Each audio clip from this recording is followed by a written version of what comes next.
Hello 24 तास या आपल्या विशेष कार्यक्रमात तुमचं स्वागत. मी प्रशांत सोनार. हॅलो 24 तासमधून आपण तज्ज्ञांसोबत विविध विषयांवर चर्चा करत असतो, मार्गदर्शन देखील घेत असतो. आणि आज पालक आणि विद्यार्थ्यांसाठी हे मार्गदर्शन खास असणार आहे, कारण आजच 12वीचा निकाल देखील लागलाय आणि पुढील व्यावहारिक जगात उतरण्यासाठी ही मुलं सज्ज होणार आहेत. विषयाला सुरुवात करण्यापूर्वी सर्व उत्तीर्ण विद्यार्थ्यांचं अभिनंदन. आणि तुलनेनं कमी मार्क मिळाले त्यांनाही निराश होण्याचं कारण नाही, कारण विविध संधी ही तुमच्यासाठी देखील उपलब्ध आहेत. तर तुर्तास हॅलो 24 तासमध्ये तुमचं स्वागत. आणि आज आपल्या विषयाला सुरुवात करूया. तर डिझाईन क्षेत्रातील सर्वोत्तम करिअर अशा आपल्या आजच्या विषयाचं नाव आहे आणि ते तुमच्यासाठी अत्यंत आवश्यक आहे. आणि यासाठी आपण तज्ज्ञांकडून मार्गदर्शन देखील घेणार आहोत. आशिष कुलकर्णी सर हे आज आपल्यासोबत आहेत. आशिष कुलकर्णी सर आणि संतोष रासकर सर, तुम्हा दोघांचंही स्वागत.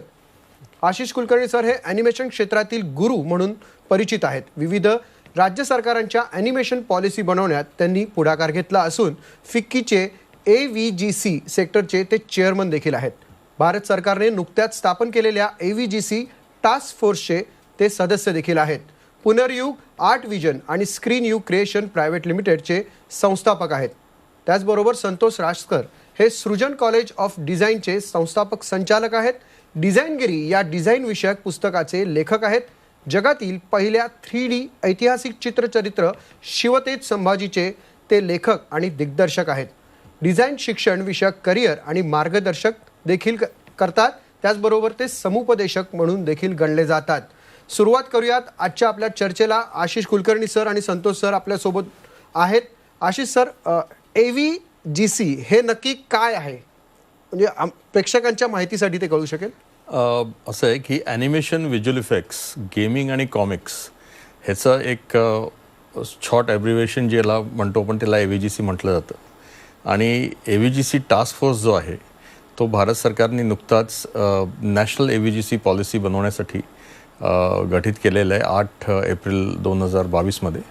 आणि AVGC हे ह्याच्यासाठी प्रसिद्ध झालेलं आहे कारण की आज प्रत्येक क्षेत्रामध्ये आपण जेव्हा आपण कुठली पण म्हणजे कुठलंही कॉन्टेंट आपण फिनिशिंग करायला घेतो किंवा करायला घेतो ते विदाऊट AVGC ते कंप्लीट होत नाही. त्याचं कारण असं आहे की आपल्याला ॲनिमेशन आणि व्हिज्युअल इफेक्ट्स हे सगळीकडे लागतं. आणि आजच्या जगामध्ये आपण जे ॲप्लिकेशन्स वगैरे बघतो आणि सगळे गेमिंग हे खूप मोठ्या मार्केट झालेलं आहे. त्याच्यामध्ये आपल्याला हार्डकोर गेमिंग तर एक आहे, पण सगळ्या साईट्सवरती गेमिफिकेशन पण लागतं. तर यासाठी गेमिंगचे जे हे आहेत वेगळे प्रकार आहेत, त्या सगळ्या याच्यामध्ये आपल्याला खूप साऱ्या संधी उपलब्ध होतात. ह्याच्यासाठी animation, visual effects, gaming and comics या सगळ्या याच्यामध्ये स्पेशली क्रिएटिव्ह आर्ट्स आणि परफॉर्मिंग आर्ट्स आणि त्याच्याबरोबर टेक्नॉलॉजी ह्याचं असं मिश्रण होतं.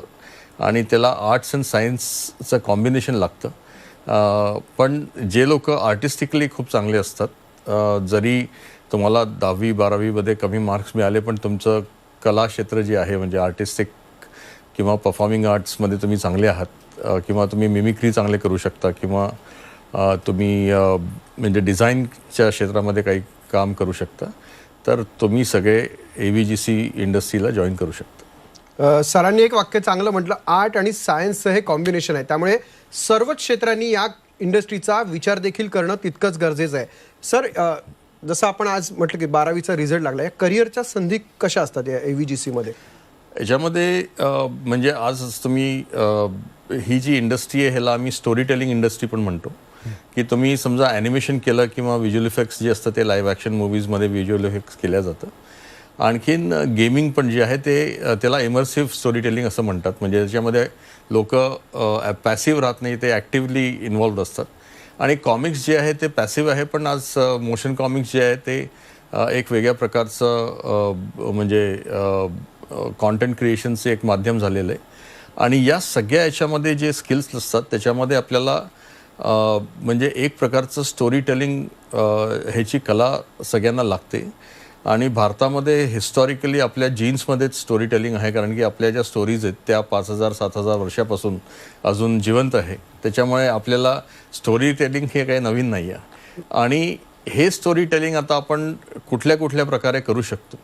त्याच्यामध्ये आपण गाणं म्हणून स्टोरी दाखवू शकतो, स्टँडअप कॉमेडियन स्टोरी सांगू शकतो, कवितामध्येच्या थ्रू स्टोरी सांगू शकतो, स्कल्प्टिंगच्या थ्रू स्टोरी सांगू शकतो. पण आज जे ऑडिओ व्हिज्युअल आणि डिजिटल मीडियम आहे तर त्याच्यामध्ये सर्वात जास्ती कॉन्टेंट क्रिएशन आणि कन्झम्पशन हे आहे. आणि त्याच्यामुळे याच्यामधले जे जॉब्स आहेत ते सर्वात जास्ती प्रकारचे जॉब्स आहेत. आणि याच्यामध्ये आपण एक आयडिएशन टू स्क्रिप्ट आणि स्क्रिप्ट टू स्क्रीन याच्यामध्ये साधारणपणे आपल्याला 18 ते 19 प्रकारचे स्पेशलायझेशन लागतात. म्हणजे काही लोक ज्यांचं ड्रॉइंग चांगलं आहे ते कॅरेक्टर डिझाईन करू शकतात, ज्यांचं डान्स वगैरे चांगला आहे ते लोक रिगिंग करू शकतात, ज्यांचं पेंटिंग चांगलं आहे ते टेक्स्चरिंगमध्ये जाऊ शकतात, ज्यांचे कॅमेरा स्किल्स चांगले आहेत ते लोक कंपोजिशनमध्ये जाऊ शकतात, काही लोक लाईटिंगमध्ये जाऊ शकतात, आणखीन ज्यांचं ॲक्टिंग चांगलं आहे ते लोक ॲनिमेटर बनू शकतात. आणि याच्याच प्रकारे कंपोजिशन आणि जे टेक्निकल स्किल्स ज्यांचे चांगले आहेत म्हणजे टेक्नो क्रिएटिव्ह जे लोक पण आहेत ते लोक या पूर्ण सपोर्टला ऑटोमेशनच्या थ्रू आणि त्यांच्या म्हणजे टेक्निकल अंडरस्टँडिंगच्या थ्रू फुल ह्याचं जे फायनल इमेज रेंडरिंग आहे त्याच्यामध्ये खूप मदत करू शकतात.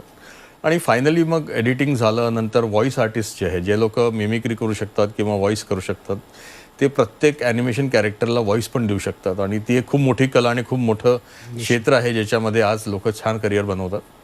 आणि त्याच्यानंतर म्युझिक वगैरे तर ते आलंच, कारण की विदाऊट म्युझिक कुठली पण फिल्म 30-40% कमी आखले जाते. तर असं हे सगळ्यांच्या कलेचं एक एकत्रीकरण आहे.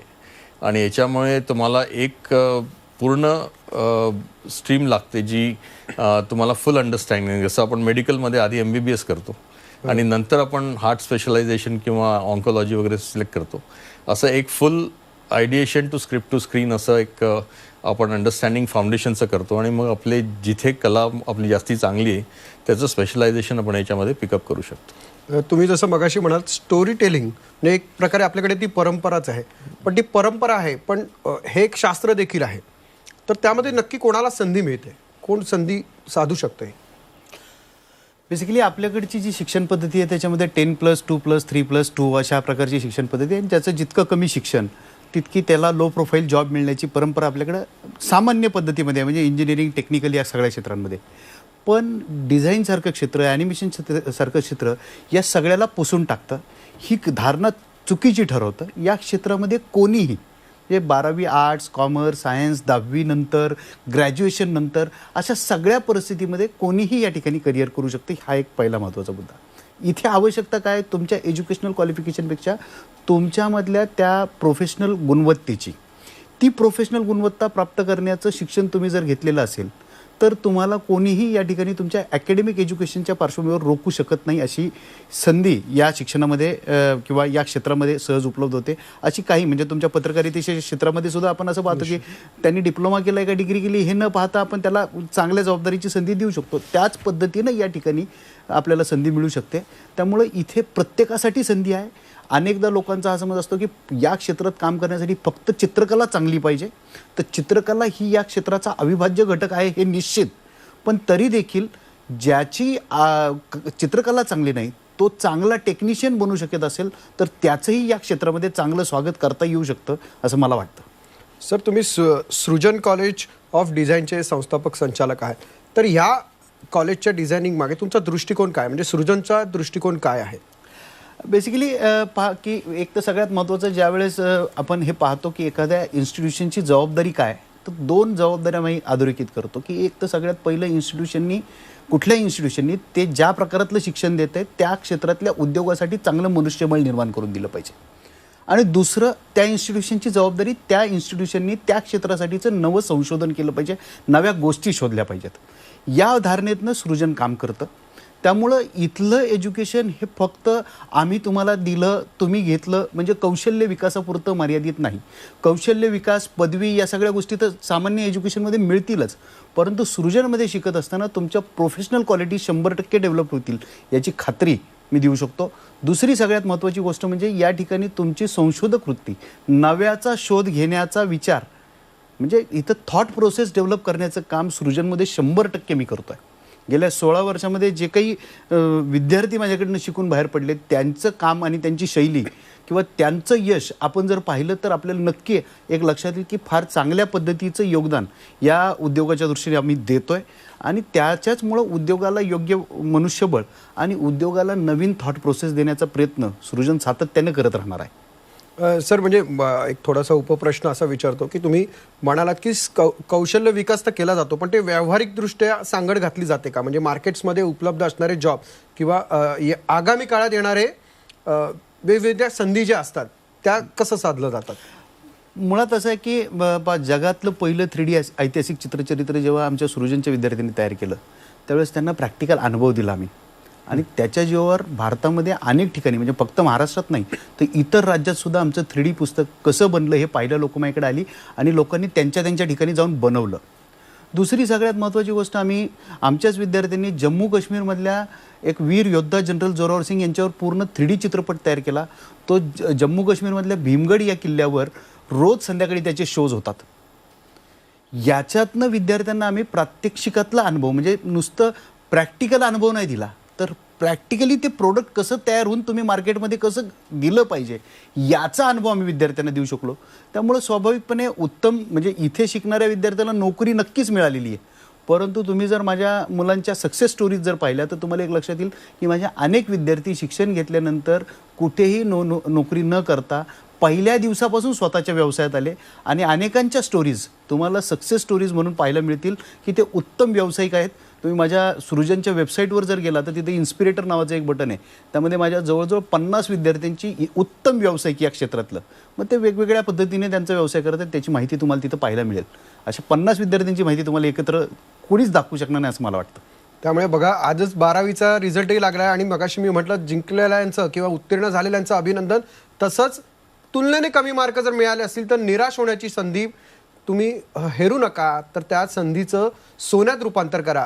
अशी जी AVGC हे क्षेत्र तुम्ही म्हणालात त्या माध्यमातून कुठल्या कुठल्या क्षेत्रामध्ये संधी मिळू शकते?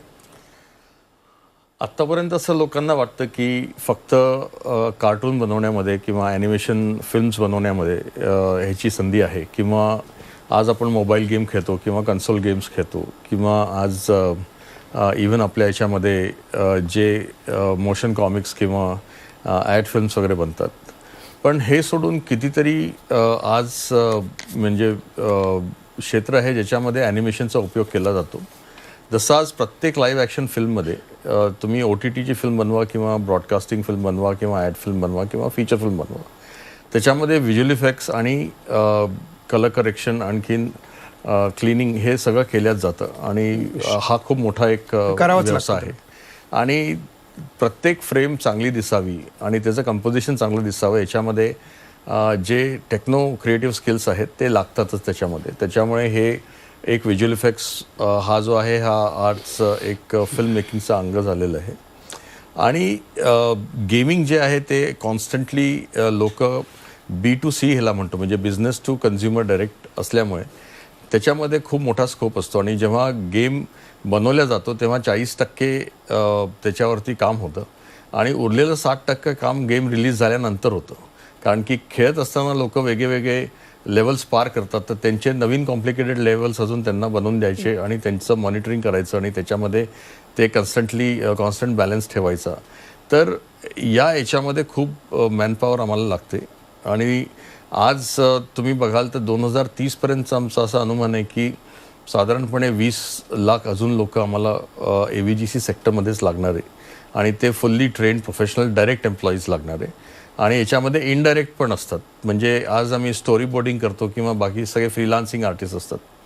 तर जसे समजा एका फ्रीलान्सिंग आर्टिस्ट एका डायरेक्ट एम्प्लॉईला साधारणपणे 2 ते 3 फ्रीलान्सिंग आर्टिस्ट अशा आम्ही पकडतो. तर ती इंडस्ट्री जी असते ती 3 ते 4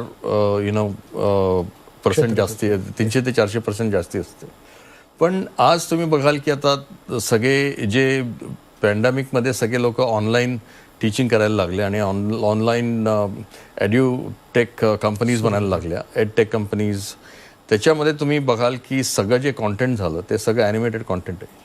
तर किती प्रमाणामध्ये याच्यामध्ये जॉब्स क्रिएशन झाले. नंतर तुम्ही आज बघाल की प्रत्येक टेलिव्हिजन चॅनलवरती न्यूज दाखवताना तुम्ही सगळं ॲनिमेटेड करून दाखवतात तर त्याच्यामध्ये एक वेगळा स्कोप आहे. नंतर लीगल ॲनिमेशन म्हणतात, म्हणजे प्रत्येक लीगल केस जी होते त्याला ॲनिमेटेड फॉर्ममध्ये ते लोक कन्वर्ट करून बघतात की हे कसं झालं असेल आणि त्याचं पूर्ण थ्री डी रूपांतर सुद्धा बघतात. आधी 2D बघायचे, आता 3D बघतात.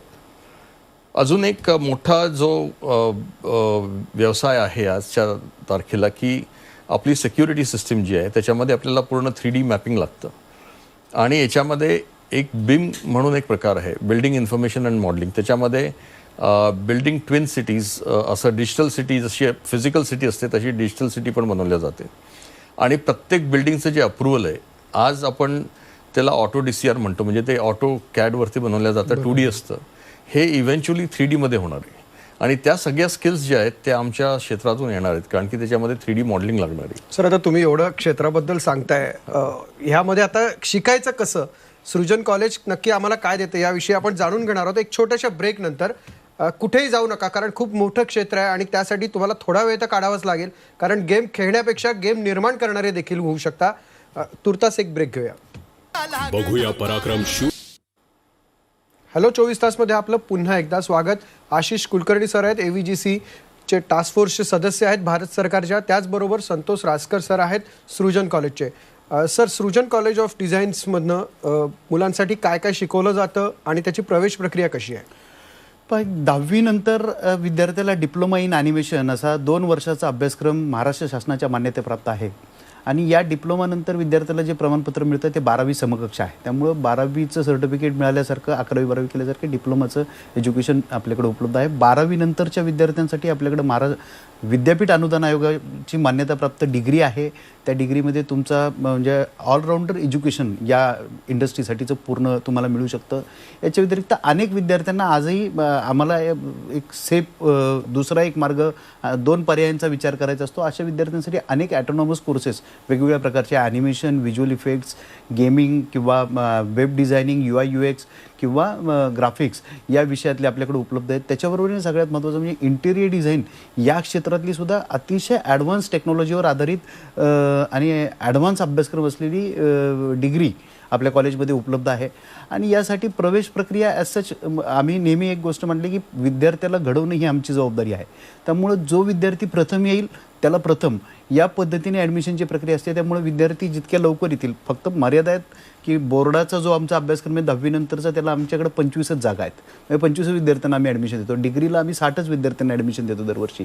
त्यामुळं मर्यादित जागा असल्यामुळं सामान्यपणे जितक्या लवकर तुम्ही या ठिकाणी ॲडमिशन घ्यायला याल तितक्या लवकर तुमचं ॲडमिशन निश्चित होऊ शकतं आणि शिक्षणही लवकर सुरू होऊ शकतं. तर तुम्ही मर्यादित जागा असल्यामुळे जास्तीत जास्त लवकरात लवकर तुम्हाला वेबसाईट जी दिसते त्याच्यावरती सर्च करा आणि ॲडमिशन जर घ्यायची असेल तर नक्की लवकर संपर्क साधा. सर, पण ॲडमिशन घेण्याकरता म्हणजे 2 गोष्टी लागतात. एक तर मदत लागते आणि सहभागही लागतो. विद्यार्थ्यांना वाटलं ॲडमिशन घ्यावी, पण पालकांनीच जर त्यावेळी विरोध केला तर पालकांसाठी काय सल्ला असेल? पालकांसाठी एक सल्ला आहे की आज म्हणजे ज्यावेळेला ह्यांचे पालक 10वी 12वी पास झाले त्यावेळेला एवढे पर्याय नव्हते त्यांच्याकडे, पण आज ते पर्याय आहे. तर त्याच्यामध्ये त्यांना एक ओपन माइंड ठेवणं फार आवश्यक आहे. आणि ज्या प्रकारे ते लोक इंजिनिअरिंगसाठी मुलांना ची उत्सुकता असते आणि पेरेंट्स त्यांना तिथे पुश करतात, पण त्यांची कलेमध्ये किंवा परफॉर्मिंग आर्ट्समध्ये किंवा डिझाईनमध्ये तेवढाच रुची असेल तर त्यांना तिकडे पालकांनी जाऊ द्यावं. कारण की आज त्याचं करिअरसुद्धा तेवढंच मोठं आहे. आणि आज विदाऊट UI UX किंवा बिना या स्किल्सचं कुठलंच काम होत नाही आहे. त्याच्यामुळे ह्याचा जो स्कोप आहे तो कितीतरी पटीने जास्ती राहणार आहे. तर पालकांनी या गोष्टीला समजून आपल्या मुलांना creative arts, performing arts, design आणि स्पोर्ट्स या सगळ्या म्हणजे डायरेक्शन्समध्ये त्यांना करिअर बनवू द्यावं. आणि याच्यामध्ये ते लोक स्वतःच नंतर अनुभव करतील की ते किती संतुष्ट करिअर बनवू शकतात त्यांचे मुलं. आणि काहीतरी तुम्ही जे स्वतः क्रिएट करता किंवा अचीव करता ह्याच्यानंतर जे सॅटिस्फॅक्शन असतं ते सॅटिस्फॅक्शन तुम्हाला बघायला लवकरात लवकर संधी मिळेल. सर, तुम्ही दोघंही आज इथे आलात, खूप छान आणि वेगळी माहिती दिलीत, त्याबद्दल आपले धन्यवाद. सरांनी जसं सांगितलं की विविध क्षेत्र आहेत आणि आता ते सगळे ॲनिमेशन या क्षेत्राशी निगडीत झालेले आहेत. त्यामुळे तुम्ही अगदी डॉक्टर जरी झालात तरी तुम्हाला कुठेतरी तुमचं प्रेझेंटेशन किंवा ऑपरेशन्स करायचे असतील तर ॲनिमेशन इंडस्ट्रीची तुम्हाला मदत लागणार आहे.